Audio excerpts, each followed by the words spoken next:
Good morning, this is Alamon. Welcome back to Mountain Blade Warband Floris Edition. Yeah, I just remembered, we have these options that were on their defaults, reducing player damage and friend damage. Let's just keep those on normal. Or maybe we'll make this one half. The issue is that if somebody gets a headshot on you with a crossbow bolt or something, you're just knocked right out. And that makes for kind of boring gameplay. So this will at least keep us in the game a little bit better. So we're in this battle of about 100 to 60 something. Just playing as a little citizen. We have stones we can throw, we have a sword, and we have a pitchfork. So I guess we may as well start with the stones out. And now you can see we have the mini-map, and we also have health bars on all of our friendly units. Which is all stuff that is not in the base game. So I cannot give any commands, obviously, because I'm just a soldier. Otherwise, I would not have them charging forward, I would have them holding on this ridge to take a charge from the enemy. I'm a little exposed here on the flank, especially with those cavalry there. Let's try to throw some stuff. Oh, I actually delivered 8 damage to somebody. Alright, let's switch to our pitchfork. Whoa!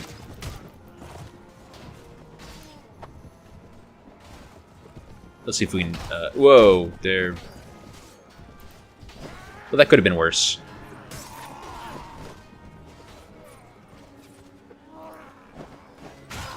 Oh, I missed him. Can I climb on your horse? No. Don't have adequate riding skill for that kind of horse. Delivered 0 damage. We gotta get better equipment, man. I'm not even hitting these guys. So many other friendlies around.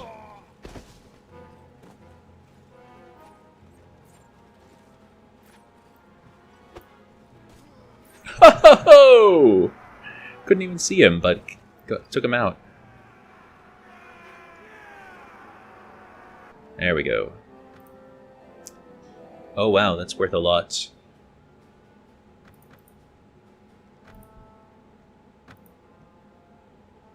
So let's see, I said 25 was going to be my cutoff price.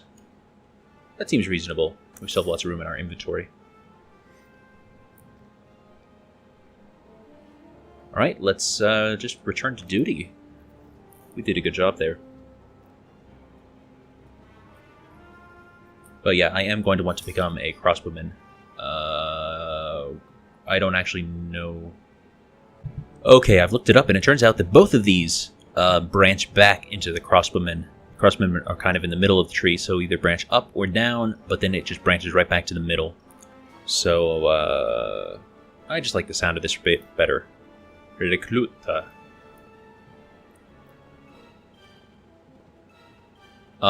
This army only had 40-some troops before, now it has 68. Oh, going back to Yalin. He was there before. Can I actually... Oh, I can enter the station town. Pretty cool. Let's go to the marketplace and... just get rid of some stuff, I guess. Alright, I think it's pretty clear that we have to just leave this guy's army. Because he's not even paying attention to the bandits around him. Alright, good. He let us retire. We actually gained experience for retiring, which is weird. So let's level up. I said we're going to work on our intelligence skills next. Every time you put a point in intelligence, it gives you 2 skill points. Every time you put a point in strength, it gives you 1 extra hit point. Extra points in agility make you move faster. And does it increase weapon speed? No, I don't think it increases weapon speed. And charisma, what does that do? It increases the number of soldiers you can have. Yeah, +1 to your party size limit. So what do I want to... Oh, why do we have... I don't understand why those are red. Maybe something with some piece of equipment is... Oh yeah, I bet it's the armor. I bet that's it. Something unique to this mod. Just because it's so heavy. I think that's what's going on here. Okay, I would like to get that horse riding. So I would have level 4. I wonder if it's possible for me to cheese this. If I take that off, switch in that. I can! Cool, so now I'm back to riding skill of 3, but I'm already on the horse. So it'll let me stay on the horse. Well, that is awesome. And okay, I don't have any more stuff in my inventory to sell. We're going to keep the saddle horse there as just, make us move faster. Let's get rid of that Sarranid sword. Let's just sell it off. Whoops, I didn't mean to visit the port. So I think we need to just find somebody who's on the front lines and actually fighting, because this guy is obviously just protecting the core territory. Well, no, he's not even protecting it. Like I said, he's ignoring bandits. 9.2 movement speed. That's going to be faster than basically everything else on the map. Traveling to Proven. That's far away. That's way up in the Nord territory, I think. But it does add it as a quest, which is weird. That's not how the base game, the vanilla game, works. I'm a little wary of doing time acceleration like this while I'm moving, because I'm just one soldier. So if somebody attacks me, I probably won't be able to defeat them. Alright, this guy's... that guy might be a bet for someone who would get into a lot of scraps, but I think 43 is a better army size to ensure our own survival. Alright, I'd like to enlist in your army. And, oh, he's going to take us back as the Recluta, so that's good. So this guy is much closer to the front, and he's running full tilt away from the front. I may have just made a huge mistake.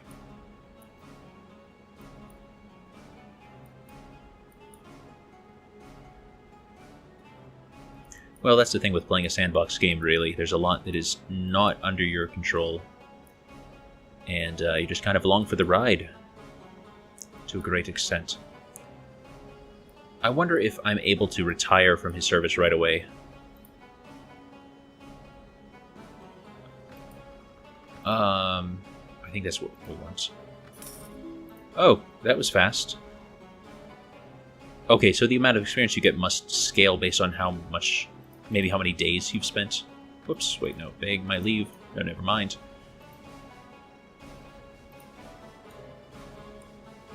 Oh, here's an army.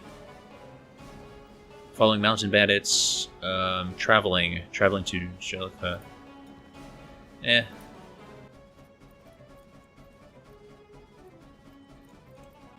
Here's somebody, and he's actually chasing somebody down. Let's just try joining this army. So we're gaining dinars and experience, so making ourselves more powerful. He's not even helping his buddy. I will never understand this game. The training camps are pretty cool. You do mock sparring and so on, and basically get free experience points with your troops. Okay, so he is running into battle now. He's running into Sarranid territory. So 209 troops against the enemy's 30. So we have Warhammer or whatever this is. Not a Warhammer. I don't know. I don't remember what this is called. And we have a sword.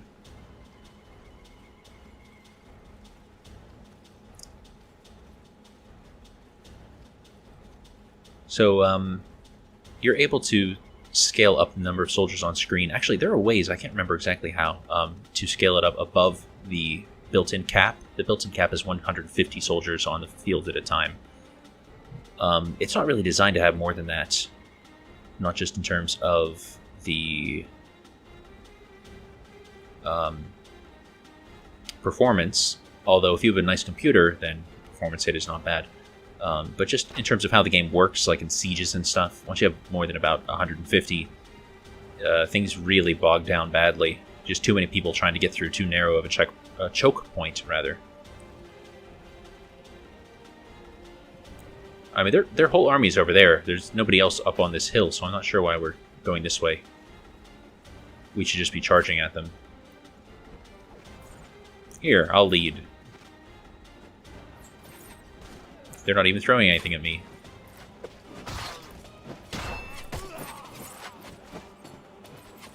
Let's go for you. There, took one out.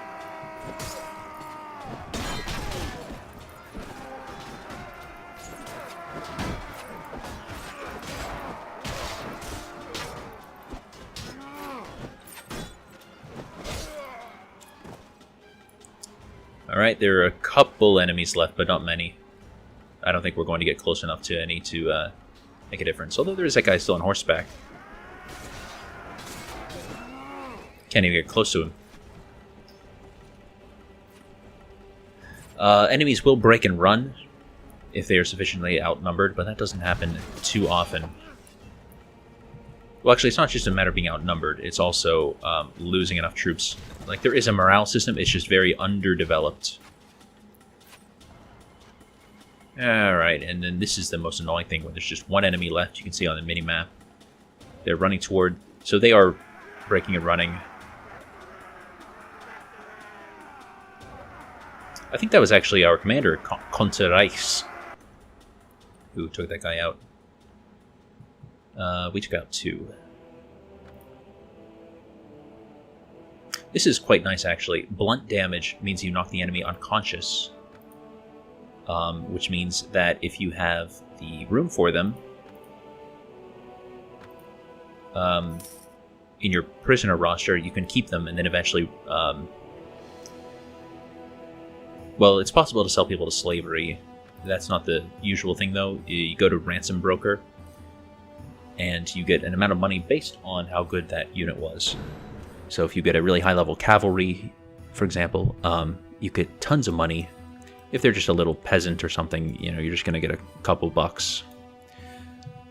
But it's one of the best ways to make money, actually, to load up on troops that have blunt weapons and basically become...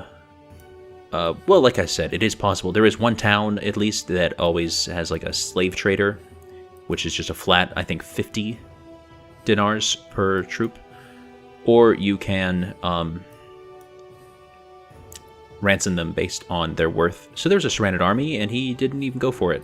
The armies that we've been teaming up with have not been joining the battles. I don't know why. Here we go. 157 against 71. And I think this is going to be the end of this episode.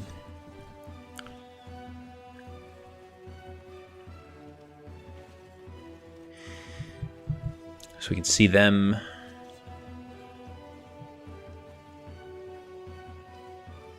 It's a pretty cool hat, actually. The little feathers in it and stuff. I'd really like to level up and become a crossbowman. That's kind of why I joined this army. It's unfortunate that I did not level up before this battle. And honestly, I don't even care if they defeat me, because I know that my friendly, my allied army here is going to win the battle. And that's all that really matters in the end.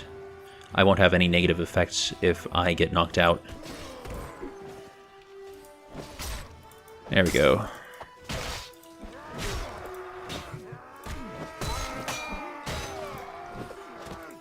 Got 2.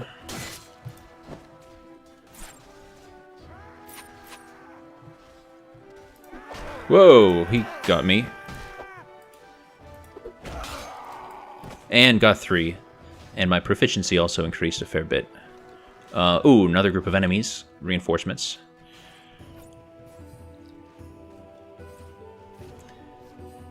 Nobody seems to be shooting at me. So I'm just going to head straight for their archers in the back row there.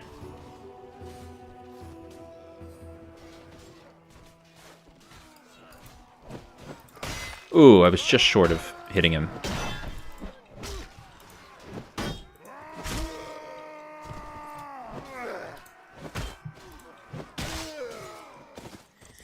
Sorry for the herky-jerky with the camera like that, but it is necessary to deal maximum damage. So if I have my thing over here, I have to swing my view around as I attack in order to get a better speed bonus.